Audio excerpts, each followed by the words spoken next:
खुलुमबाय स्टुडिय'आव दं आं उदांस्रि मोसाहारि। मुसलपुराव सोलोंथाइनि गुनखौ बांहोनाय थांखिजों बाक्सा जिल्ला एबसुनि जर'खा फोरोंगिरि जथुम खुंफुंदों।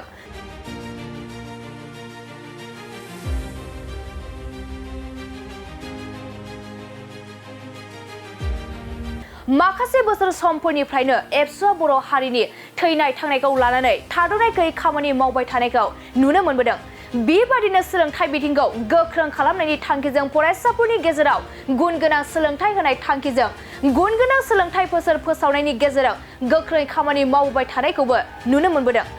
बेबादिनो बाक्सा जिल्ला एबसुआ दिनै बाक्सा जिल्लानि सदर मुसलपुराव थानाय मुसलपुर फरायसालिमायाव सोलोंथाइनि गुनखौ बांहोनायनि थांखिजों मुसलपुर साब डिभिजननि सिंनि गुदि गेजेर आरो गोजौ फोरोंगिरिफोरखौ लानानै मोनसे जर'खा फोरोंगिरि जथुम खुंफुंनायखौ नुनो मोनो।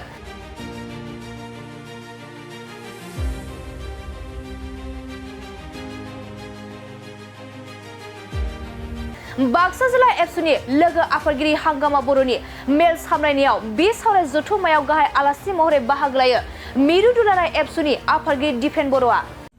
दिनै बाक्सा जिल्ला दुलाराय बर' फरायसा आफादनि बानजायनायाव मुसलपुर साब डिभिजननि बेन्दोङाव थानाय जोंनि बर' बिजोंनि फोरोंगिरि सारमोनजों बेवहाय सावरायलायनाय बे हाबाफारिखौ जागायदों आरो बेवहाय गुदि फरायसालिनिफ्राय लानानै गेजेर फरायसालि आरो गोजौ फरायसालिनि फोरोंगिरिफोरखौ बेहाय हांख्रायनाय जादोंमोन आरो गोबां फोरोंगिरि सारमोना बेहायबो बाहागो लादों आरो बेहाय गाहाय आलासि महरै मिरु दुलाराय बर' फरायसा आफादनि मानगोनां आफादगिरि दिपेन बर' सारा बेहाय बाहागो लादों आरो बेहाय सावरायनायनि गुदि थांखियानो जाबाय जोंनि दुलाराय बर' फरायसा आफादजों फोसावजानाय आदब आरो गुन गोनां सोलोंथाइनि जांख्रिखांनाय बे बिथिङाव जे फोरोंगिरिफोरजों गुन गोनां सोलोंथाइ फरायसाफोरनो गुन गोनां सोलोंथाइ होनायनि मोनसे असिलायै बे सावरायनायखौ बे दिनै मुसलपुर फरायसालिमायाव लानाय जादों आरो बेजों जोङो मोनसेल' हास्थायदों जे फरायसा होननानै बुङोब्ला बा सोलोंथाइ होननानै बुङोब्ला हारसिङै माब्लाबाबो जाया। बेवहाय फरायसालि थानांगोन, फोरोंगिरि थानांगोन, लोगोसे फरायसाफ्राबो थानांगोन आरो दा जुदि गुन गोनां सोलोंथाइ जुदि नांगौबा गारजेनाबो बा जोंनि दिथागिरिफोराबो बेहाय सोमोन्दो थाफानांगोन आरो गुबुन गुबुन दल संगठन बे बिथांमोनाबो बेहाय जरित' थाफानांगोन। अब्लासो जों गुन गोनां सोलोंथाइ बेखौ जोङो मोनफुंजोबनो हागोन। दा बेनि थाखायनो बेजों जोङो आसा खालामदों दिनै जों बयबो नुदों दिनै लाइमोनफोरा बिराद मोनसे गुबुंले थासारियाव दङ। गोबां दिनै गाज्रि गाज्रि समाजारि बेरेखाखौ बोजबनानै लानाय, जेरै जौ जुवानि बादैबो ड्राग्सखौ दिनै बाहायनो हमबाय बर' लाइमोनफोरानो गुबैयै। दा बे ओनसोलाव जोंनि लाइमोनफोरानो जुदि गुदि, मोनसे हारिनि थाखाय लाइमोनानो गुदि, लाइमोना जि थांखि लायो बे माहारिखौ बेबायदियैनो जों लांनो हायो। गतिके बे समाव ड्राग्स जानानै जौ जुवायाव गफबनानै जोङो मोनसे हारिखौ मोजां जोबथिंनो हानाय नङा बा मोजां दिगाव जों लांनो हानाय नङा। दा बिनि थाखायनो जोङो जेब्लानो जे दखरा आफादा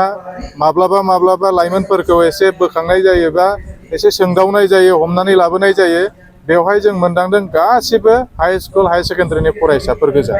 दा सोरबा फरायनानै गारनाय, सोरबा फरायबाय थानाय। दा बिनि थाखायनो फरायसालिनि समाव बा फरायसालिनि बेन्दोङाव सासे फरायसानि आखुथाया माबायदि आरो फरायसालिनि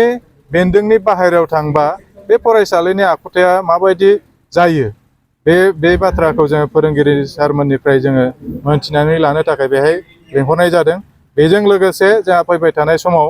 जे आगस्ट दाननिफ्राय क्लासआ जिहेथु जागायगोन, बे क्लास जागायब्ला जोङो मोनफ्रोमबो फरायसालियाव जोङो थांगोन आरो बिनि सिगां फोरोंगिरिजों सावरायग्रोदों। बेजों लोगोसे जोंहा बाइक रेलि थागोन आगस्ट दानाव। हेलमेट, बिनिफ्राय ड्राइभिं लाइसेन्स, बिना ड्राइभिं लाइसेन्सआव जाहाथे सालाया, बेजों लोगोसे बाइक सालायनानै जाहाथे गावनि जिउखौ खहा खालामा बिनि थाखाय, आरो बेजों लोगोसे जोंनि जे समाजारि बेरेखा खान्थियाव जाहाथे रावबो बाहागो लाफाया बा समाज बेरेखा खान्थि जाहाथे रावबो मावा, बेनि थाखाय सांग्रांथि होनो थाखाय बाइक रेलि जोंहा आगस्ट दानाव दङ। सेप्तेम्बर दानाव जोंहा रायजोफोरजों थांनानै सावरायनाय दङ। बिनि सिगां बिनि थाखायनो फोरोंगिरिनिफ्राय माखासे सुबुरुन बोसोन बे सावरायलायनायनि गेजेरजों जों ओंखारगोन होननानै मिजिंथिदों। आसा खालामदों सोलोंथाइजों लोगोसे समाज जानायावबो फोरोंगिरि सारमोना जिहेतु बिहोमा दङ दा बे बिथिङावनो जोंनो दिनैनि सावरायनायजों माबा मोनसे लामाखौ जों मोनगोन बाक्सा जिल्लायाव खामानि मावनो थाखाय बे मिजिंखौ थिदों। बर' रावा 80 सिदुलाव भारतनि 80 सिदुलाव हाबनाय राव आरो लोगोसे आसामनि लोगोआरि राव आरो बिनिनो थाखाय बाक्सा जिल्ला दुलाराय बर' फरायसा आफादाबो मोनफ्रोमबो जोंनि अफिस आदालताव बर' रावखौ बाहायनांगौनि थाखाय दाख्लैबावै जोङो डिसिजों जोङो सावरायनाय जाबाय अलरेडि गोबां डिपार्टमेन्टआव नटिसखौ हरनाय जाबाय बेखौ फोरमायदों जोंनो डिपार्टमेन्टफोरनिफ्रायबो फोरमायनाय जादों बोरै लिरनाया फोरमायनाय जागोन दा रावखौथ' जोंहा बाहायनांगोन जोङो जुदि जोंनि रावखौ जोंनो बाहायाब्ला गुबुनाथ' आरो माने गोसो होनानै बाहायगोनखौ जों माब्लाबा आसा खालामनो हाया जेसेबां जोंनि बर' माहारि दङ जुदि गुबुन माने रावजों सोलोंथाइ लादोंब्लाबो गावनि रावखौ जाहाथे बांसिन गोसो होगोन बेखिनिखौ मिजिंथिदों आरो बे रावा गुदि फरायसालिनिफ्राय लानानै इउनिभारसिटिसिम मोनहैबाय दा बे फरायसालिफोराबो मोजाङै थांना थानांगोन दिनै गुदि फरायसालियाव गोबां फरायसाफ्रा खमायलांबाय दा बे फरायनायाबो जोंना थानांगोन दिनैनि समाव माने गभर्नमेन्टआ माखासे आयेन खानानै होदों बे आयेन मथे नायोब्ला 30:1 गोबां फरायसालिफ्रा बर' बिजोंनि फरायसालिफ्राबो जोबनायनि लामायाव गतिके बेखौ खमायनानै बर' बिजोंखौ माने 15:1 सिम दोनदों दाबो